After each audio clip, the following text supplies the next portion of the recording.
Road rage is on the rise in Summit, and authorities fear potentially violent outbursts. Phil Lindemann, Krystal, 93 News. First, it's a snowy start to Dew Tour at Copper, where this morning's slopestyle qualifiers were postponed. Men's snowboard and ski slopestyle are now rescheduled for Saturday, with finals only, when local riders Red Gerard and Chris Corning chase the podium. The snowboard and ski team challenge are still a go. Athletes are on the slope course now for warm-ups. Competition runs start in 30 minutes. During the snow delay, longtime pro snowboarder Chris Grenier talked about last year's team challenge when he filled in for an injured Team Solomon rider. I had about 2 minutes to decide whether I could take a slopestyle run. Wasn't planning on snowboarding at all that day.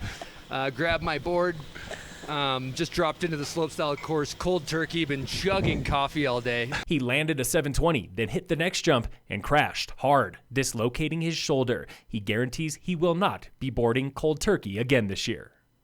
A mumps outbreak at Keystone has 3 employees on leave, but health officials say the risk of spread is minimal. Centura infectious disease expert Aaron Parnett. It's actually really rare for mumps to require emergency department level care or hospitalization. The first sick employee went to St. Anthony's on Saturday, and mumps was confirmed Tuesday. Officials warn there could be more confirmed cases in coming days. This comes 8 months after another unrelated outbreak at A Basin, where 6 employees tested positive for mumps.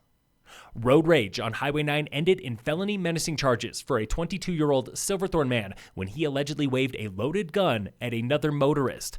Dakota Castillo was arrested late last month for allegedly threatening a woman near exit 205. She says he was being impatient at a red light. He says she was being rude. The sheriff's office says road incidents are on the rise in Summit, in part because of more people. I-70 saw record volume in 2019, but also because of heightened road patrolling. Traffic stops were up 10% last year, and impaired driving arrests were up 48%, while all other crimes were down by double digits.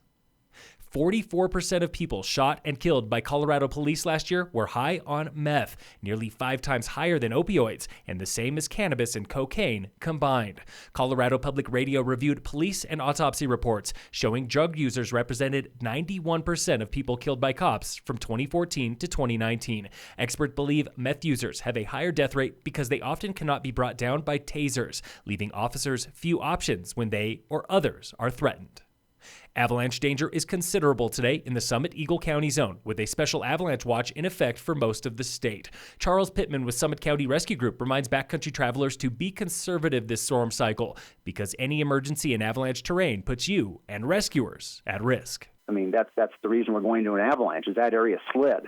And so it puts our team members at risk. But if you need help, do reach out. Rescue is free for anyone in need. It's the ambulance ride after that might break the bank. In sports, the Nuggets beat the Jazz last night 98-95. Tonight, the Avalanche play the Senators at 5:30. And in local sports, brought to you by Wilderness Sports in Dillon, Summit High boys basketball lost to Battle Mountain last night 56-45. Girls basketball beat the Huskies 37-33. Today, Tigers wrestling heads to Edwards for a meet with Battle Mountain. And the Breckenridge Vipers 2-game homestand this weekend has been canceled due to the snowstorm. The Vipers are back next weekend, Friday and Saturday, when Fort Worth comes to town. See the schedule and get tickets at breckvipers.com. Phil Lindemann, Krystal, 93 News.